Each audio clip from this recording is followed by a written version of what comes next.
Vijay respond. Sir ఇప్పుడు 40 నిమిషాలు wait చేశారండి. మధ్యలో కూడా ఏంటంటే రాధాబాబుని అగౌరవంగా మాట్లాడాను. ఇప్పుడు ప్రధానంగా పోతిన మహేష్ ఐడెంటిటీ క్రైసిస్ మీరు చూడండి. వాళ్ళ వైసీపీలో గొంతు సించుకొని మాట్లాడుతుంది ఎవరు? జనసేన నుంచి వచ్చినటువంటి నాయకులే. ఇటు లక్ష్మణ్ అయినా లేదు పోతిన మహేష్ అయినా లేదా ఇంకోడైనా వాళ్ళ పార్టీ నాయకులు వాళ్ళ రంగు తెలుసు కాబట్టి వాళ్ళందరూ సైలెంట్ గా ఉన్నారు.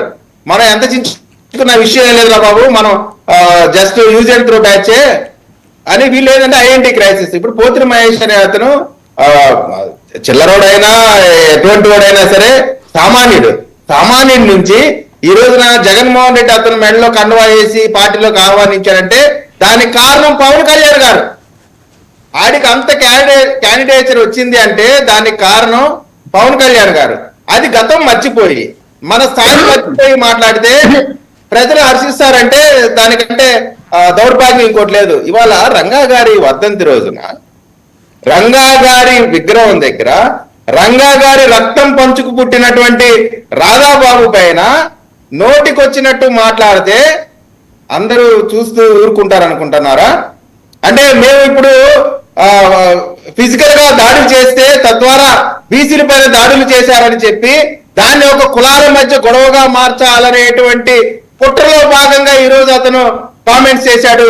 ఇదంతా కూడా తాడేపల్లిలో స్క్రిప్ట్ తయారు చేసుకొని బీసీలకి కాపులకి మధ్య గొడవ పెట్టడానికి చేసినటువంటి ఒక కుట్రలో భాగంగా ఈ రోజున పోతిన మహేష్ మాట్లాడాడు. దీనిపైన పోలీసు వ్యవస్థ విచారణ చేయాల్సినటువంటి అవసరం ఉంది. కాబట్టి పోతిన మహేష్ చిన్నవాడైనప్పటికి కూడా అతని గురించి మాట్లాడిన అవసరం లేనప్పటికి కూడా మాట్లాడిన విధానం అంశం చూస్తుంటే దీంట్లో కుట్ర ఉందనేది స్పష్టంగా అర్థమైతా ఉంది. ఏమంటాడు? కాపు రిజర్వేషన్ గురించి మాట్లాడతారా?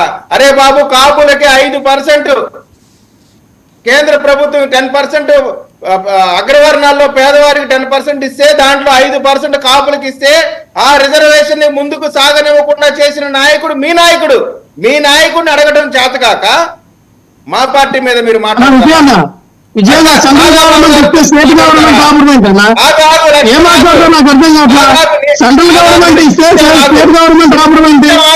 నిన్ను గుర్తించాము.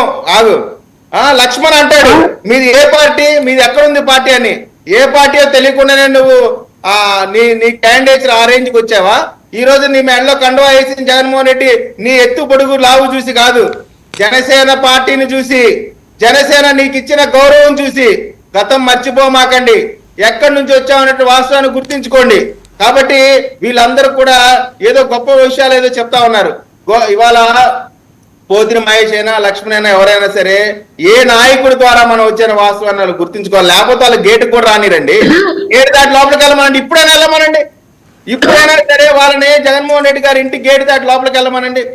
కాబట్టి ఇప్పుడు చెప్తా ఉన్నానండి, ఇప్పుడు నుంచైనా సరే అది మహేష్ అయినా లక్ష్మణ్ అయినా ఎవరైనా సరే, రాధాబాబు ఒక గంగిగోవు లాంటి వాడి వ్యక్తి. అతను నీకు రాజకీయ పదవి కావాలా, రంగా గారి అభిమానులు కావాలా అంటే నాకు రాజకీయ పదవులు వద్దు. అది ముఖ్యమంత్రి అయినా ఎమ్మెల్యే అయినా ఎంపీ అయినా వద్దు. నాకు నా నాన్నగారి అభిమానులే నా కుటుంబ సభ్యులు. నాకు రాజకీయాల కంటే రంగా గారి అభిమానులే నాకు ముఖ్యం. నాకు రంగా గారి లెగసీ అవసరం కానీ రాజకీయ లెగసీ అవసరం లేదన్నటువంటి గొప్ప నాయకుడు ఈ రాష్ట్రంలో ఉన్నందుకు మనం గర్వపడాలా. అటువంటి నాయకుడిని ఒకడు బానిస అంటాడు. Useless fellows. కోపం వస్తా ఉందంటే రక్తం మరిగిపోతా ఉంది. రాధాబాబు గారిని బానిసనారంటే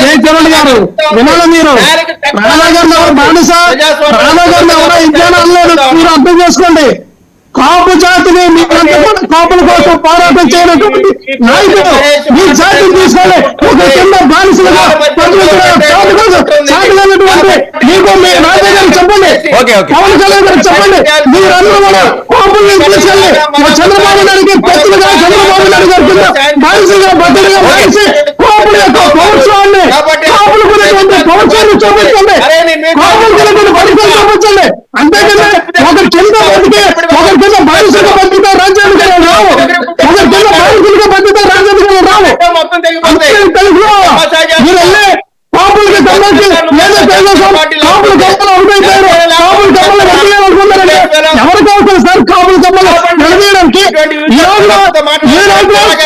రోజున మీ కోపులకి ఏం చేసినా కోపుల పేరు చెప్పుకొని కోపుల జాతి పేరు చెప్పుకొని ఎమ్మెల్సీ తీసుకొని మీరు మినిస్టర్ పదవులు అనిపించుకొని తండ్రి పేరు తాను పేరు చెప్పుకొని మీరు పదవులు అనుభవించాలంట మీ లగసీ బ్యాంకులు ప్రజల కోసం పోరాటం చేయాలి, ప్రజల కోసం నిలబడాలి, మిమ్మల్ని కోసం నిలబడాలి కానీ అంతేగాని మీరు పదవులు పొందుకోవాలంట ఒకరు ప్రజా బాంకులో వేయడంట ఇంటికైనా మీరు ఎంతకైనా లక్షించింది దీనికైనా మీ కోపులు తీసుకుని తాగిని పెట్టడానికి అరుణ గారు మీరు కోపుల్ని రెచ్చగొట్టారు, కోపుల్ని రెచ్చగొట్టే మీరు ఎక్కడ తీసుకెళ్తారు?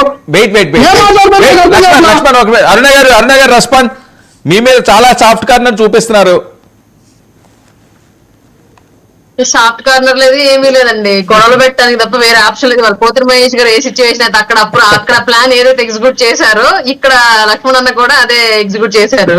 సింపుల్ క్వశ్చన్ అండి, నేను ఒకటి అడుగుతాను. నిన్న కాక మొన్న వచ్చినటువంటి శ్యామల గారికి అధికార ప్రతినిధి ఇచ్చారు, మరి రేగ లక్ష్మణ్ రావణ జనసేన పార్టీ మరి వైసీపీ కండవ వేసుకున్న దగ్గర నుంచి యుద్ధం ప్రాక్టీస్ చేస్తున్నాడు మా అందరి మీద. పాపం అన్ని సమస్యలన్నీ ఆయన కొని తెచ్చుకుంటూ మరి ఎందుకు ఇవ్వలేదండి అధికార ప్రతినిధి వైసీపీ వాళ్ళు? నన్ను క్వశ్చన్ చేసే ముందు ఫస్ట్ ఇంకేం జరుగుతుంది ఈయన చూసుకోవాలి కదా మొత్తం విషయం. రెండోది ఇందాక ఒక డౌట్ రేస్ చేశారు ఆయన, ఆస్తులు పోగొట్టుకొని ఎప్పటి నుంచో జనసేన పార్టీకి పనిచేశారు పోతిన మహేష్ అని చెప్పేసి. నాకు ఇప్పటికీ అర్థం కాని విషయం, చాలా మంది నాయకుల విషయంలో ఇది క్లియర్ గా. పార్టీలోకి వచ్చేటప్పుడేమో అతి సామాన్యులుగా పార్టీలోకి వచ్చారు చాలా మంది. జనసేన పార్టీలోకి వచ్చేటప్పుడు వచ్చిన తర్వాత ఏమి బిజినెస్ చేయలేదు, పెద్ద ఉద్యోగాలు ఏమీ చేయలేదు, కానీ వాళ్ళ కార్లు ఆస్తులు సంపాదించారు. ఎలా వచ్చాయో నాకు కూడా తెలీదు. అదేదో ఆ మ్యాజిక్ ఆ టాక్టిక్ ఏంటో నాకు కూడా నేర్పించండి అని చెప్పేసి నేను అడుగుదాం అనుకుంటున్నాను. జనసేనలో ఉన్న వాళ్ళందరూ 100 కోట్ల వాళ్ళే కదండి, ఇందాకే స్టేట్మెంట్ ఇచ్చారు. కాదు అరుణ, జనసేనలో ఉన్న వాళ్ళందరూ